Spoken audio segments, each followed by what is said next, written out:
And people actually love that. They will go out of their way for you if you treat them like adults. Give them the opportunity to do their job without micromanaging them, without standing over their shoulder. Trust them. I hired So, the best. so we've talked about the universal income, keep people off the street.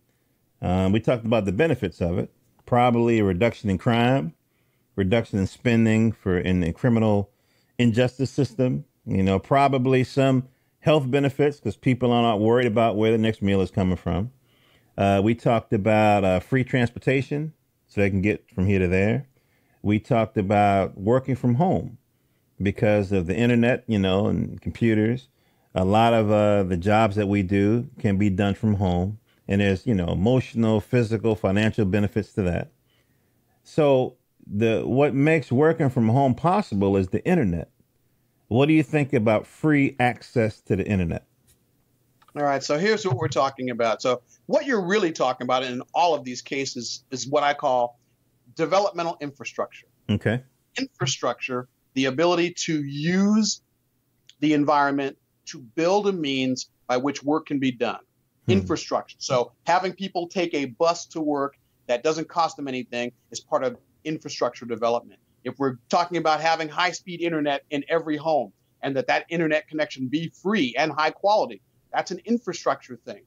The problem with the West, or at least our part of the West, is that we insist that these services shouldn't be part of government. They shouldn't be part of something that is done for everyone. We insist that there be this bifurcation of quality, that some people, because they have more money, should get a better service than people who don't have money. And as long as we continue to make service a thing that isn't an infrastructure, something that is paid for by the government, built and maintained by the government, and maintained with quality, because it's one thing to have a government-made thing, but if it's poorly made, then it's not really a benefit. Right. And we keep saying that individuals or corporations will do a better job than corporations and privatization. That's the word we're using. Yeah. Privatization is better for services than having a government mandated thing. But I would say that much of what's done through privatization, the quality is multivariate. In some cases, varies from semi-good to really bad to really awful. Yep. And the occasional place where you live, it might be really good, depending on who's running it. Mm-hmm. I think privatization isn't an ideal solution to our problem. If the goal is to build a quality of life that is good enough for everyone, the only way to do that is through a quality program created through the government, managed by the government, controlled by the government, and regulated effectively by citizens to be sure that the quality control remains high.